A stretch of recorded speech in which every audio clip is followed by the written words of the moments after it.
بسم اللہ الرحمن الرحیم۔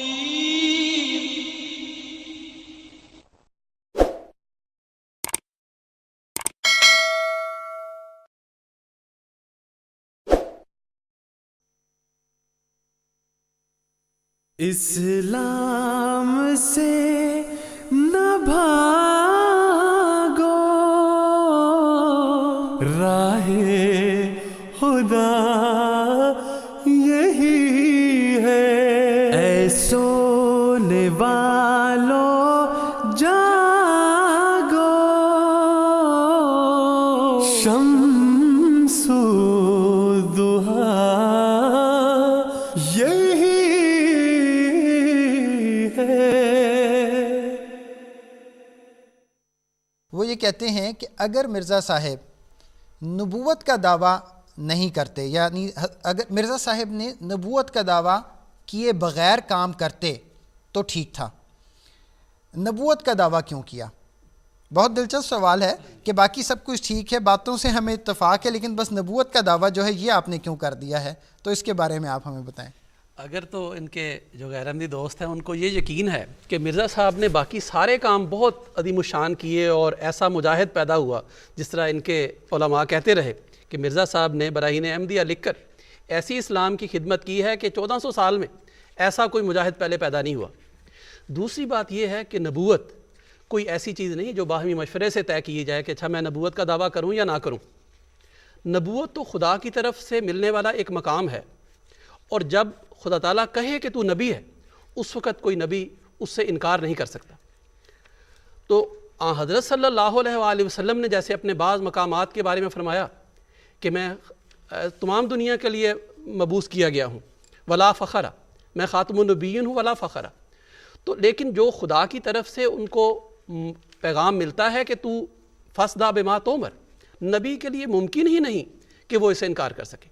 تو مرزا صاحب کو اگر خدا نبی کہتا تو کہہ رہا ہے، اور وہ لوگوں کے علماء کے ڈر سے کہ لوگ یہ مخالفت کریں گے تو میں نہ کروں، تو یہ تو ویسے ہی نبی کی شان کے خلاف ہے۔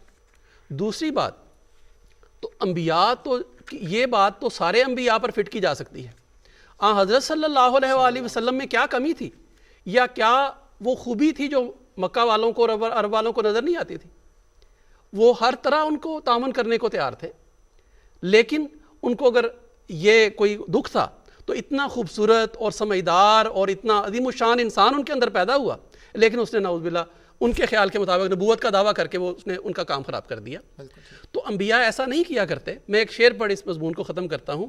حضرت مسیح موعود علیہ السلام فرماتے ہیں کہ وقت تھا وقت مسیحا نہ کسی اور کا وقت، میں نہ آتا تو کوئی اور ہی آیا ہوتا۔ اگر مرزا صاحب نہ ہوتے تو جس نے بھی آنا تھا اس نے یہی دعوے کرنے تھے قرآن اور حدیث کی روشنی میں۔ بالکل فضل صاحب، جس طرح آپ دیکھنے والی بات ہے کہ اگر مسیح موعود علیہ السلام کو جیسا ہم یقین رکھتے ہیں، اور خود مسیح پاک علیہ السلام نے بھی فرمایا کہ جب اللہ تعالیٰ کا مجھے حکم ہوا تو میں نے اس حکم کے مطابق یہ دعویٰ کیا، دنیا مانے نہ مانے، ان کو پسند آئے یا نہ پسند آئے، لیکن اللہ تعالیٰ کے حکم کے مطابق کیا۔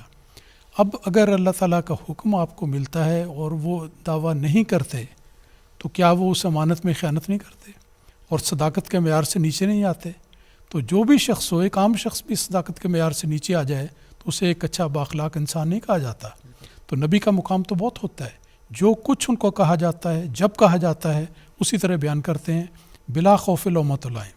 یہ ہے انبیاء کی شان کہ یہ نہیں دیکھتے کہ میرے دعوے سے لوگ خوش ہوں گے یا نہیں ہوں گے۔ اور ہوا بھی یہی کہ جب مسیح موعود علیہ السلام نے دعویٰ نہیں کیا تھا تو آپ کی تعریفیں ہوتی تھیں۔ جب آپ کو یہ دعویٰ نہیں کیا کہ بجائے یہ کہنا چاہیے، جب آپ کو اس بات کا حکم نہیں دیا گیا، اس مرحلے تک آپ کی دینی خدمات کو دیکھ کر سارے لوگ کہتے تھے کہ ہم مریضوں کی ہے تمہیں پہ نظر، تم مسیحا بنو خدا کے لیے۔ تو آپ کو ایک اسلام کا فاضل اور اسلام کا ایک مجاہد تصور کیا جاتا تھا، اور لوگوں کی نظریں آپ کی طرف اٹھ رہی تھیں، لیکن جب آپ نے دعویٰ کیا تو پھر مخالفت تیز ہو گئی۔